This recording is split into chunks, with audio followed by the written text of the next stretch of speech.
ಲೋಕದ ಮನಸ್ಥಿತಿ ಬದಲಿಸಿದ ಮಹಾನ್ ಪ್ರವಾದಿ ಮೊಹಮ್ಮದ್. ಬೆಳಗಾವಿ ಜಿಲ್ಲೆ ರಾಮದುರ್ಗ ಪಟ್ಟಣದಲ್ಲಿ 1500ನೇ ಈದ್ ಮಿಲಾದ್ ಪ್ರಯುಕ್ತ ಲೋಕದ ಮನಸ್ಥಿತಿ ಬದಲಿಸಿದ ಮಹಾನ್ ಪ್ರವಾದಿ ಮೊಹಮ್ಮದ್ ಎಂಬ ಕಾರ್ಯಕ್ರಮ ಪಟ್ಟಣದ ಕರ್ನಾಟಕ ಸಾಮಿಲ್ನಲ್ಲಿ ಬೆಣ್ಣೆ ಕುಟುಂಬದಿಂದ ಜರುಗಿತು. ಪ್ರಾಸ್ತಾವಿಕವಾಗಿ ಮಾತನಾಡಿದ ಮುಫ್ತಿ ಜಹೂರ್ ಅಹಮದ್ ಹಾಜಿ, ಇಡೀ ಜಗತ್ತಿಗೆ ಭದ್ರ ಮತ್ತು ಶಾಶ್ವತ ಆಡಳಿತ ನಾಗರಿಕ ಸಂವಿಧಾನ ಕೊಟ್ಟ ಆ ಮಹಾನ್ ಪ್ರವಾದಿ, ಇಲ್ಲಿ ಬರೆಯಲ್ಪಟ್ಟ ಕಾನೂನುಗಳು ಜಗತ್ತಿನ ಬಹುತೇಕ ಎಲ್ಲ ರಾಷ್ಟ್ರಗಳ ಸಂವಿಧಾನದಲ್ಲಿ ಸಿಂಹಪಾಲು ಪಡೆದಿವೆ ಎಂದು ಸಂಕ್ಷಿಪ್ತವಾಗಿ ನುಡಿದರು. ನಂತರ ಮಾತನಾಡಿದ ಮುಫ್ತಿ ಶಬ್ಬೀರ್ ಆಲಂ, ಲೋಕದ ಮನಸ್ಥಿತಿ ಬದಲಿಸಿದ ಮಹಾನ್ ಪ್ರವಾದಿ ಮೊಹಮ್ಮದ್ ಸಲ್ಲಲ್ಲಾ ಅಲೈಹಿ ವಸಲ್ಲಂ ಹೆಣ್ಣು ಭ್ರೂಣ ಹತ್ಯೆ ಮತ್ತು ಶಿಶು ಹತ್ಯೆಗಳನ್ನು ಮಹಾಪಾಪವೆಂದು ಸಾರಿ ಅದರ ನಿರ್ಮೂಲನೆಗೆ ಕಠಿಣ ಕಾನೂನುಗಳನ್ನು ಮೊದಲು ಪರಿಚಯಿಸಿದರು. ಶೋಷಣೆಯ ಬಡ್ಡಿಯ ಸಂಪೂರ್ಣ ನಿಷೇಧದ ಕಾನೂನು ಕೂಡ ಇವರೇ ಜಾರಿಗೊಳಿಸಿದರು.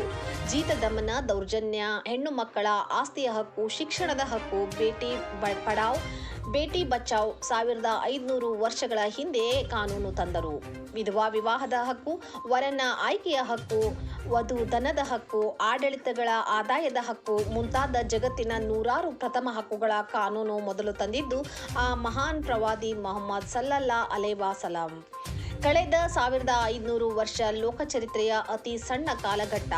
ಈ ಕಾಲಘಟ್ಟದ ಮುಂಚಿನ ಜಗತ್ತಿನಲ್ಲಿ ಇಲ್ಲದ ಹಕ್ಕು, ಸಮಾನತೆ ಮತ್ತು ಅದಕ್ಕಾಗಿನ ವ್ಯಕ್ತಿತ್ವಗಳ ಹುಟ್ಟು, ಹೋರಾಟ, ಅನುಷ್ಠಾನಗಳು ಇವರ ಜನ್ಮದ ನಂತರ ಸ್ಥಾಪಿಸಲಾಯಿತು. ಇದರ ಬಗ್ಗೆ ಜಗತ್ತಿಗೆ ಸಾಮಾನ್ಯ ಜ್ಞಾನ ಮಾತ್ರವಲ್ಲ, ಸಣ್ಣ ಅಧ್ಯಯನವೂ ಇಲ್ಲ.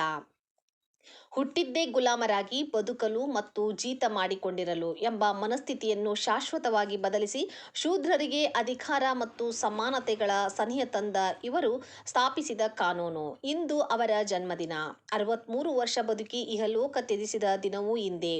ಒಂದು ಕಡೆಯಲ್ಲಿ ಹುಟ್ಟಿಗಾಗಿ ಸಂಭ್ರಮ, ಇನ್ನೊಂದು ಕಡೆ ಸಾವಿಗಾಗಿ ಶೋಕ. ಲೋಕದ ಮನಸ್ಥಿತಿ ಬದಲಿಸಿದ ಮನುಕುಲದ ಮಹಾನ್ ಪ್ರವಾದಿಯ ಮೊಹಮ್ಮದ್ ಸಲ್ಲಲ್ಲಾ ಅಲೈಹಿ ವಸಲ್ಲಂ ಜನ್ಮವನ್ನು ಸಂಭ್ರಮಿಸುವುದೇ ಹೆಚ್ಚು ಅರ್ಥಪೂರ್ಣ ಎಂದು ಹೇಳಿದ ಮುಫ್ತಿ ಖಾಲಿದ್ ರಜಾ.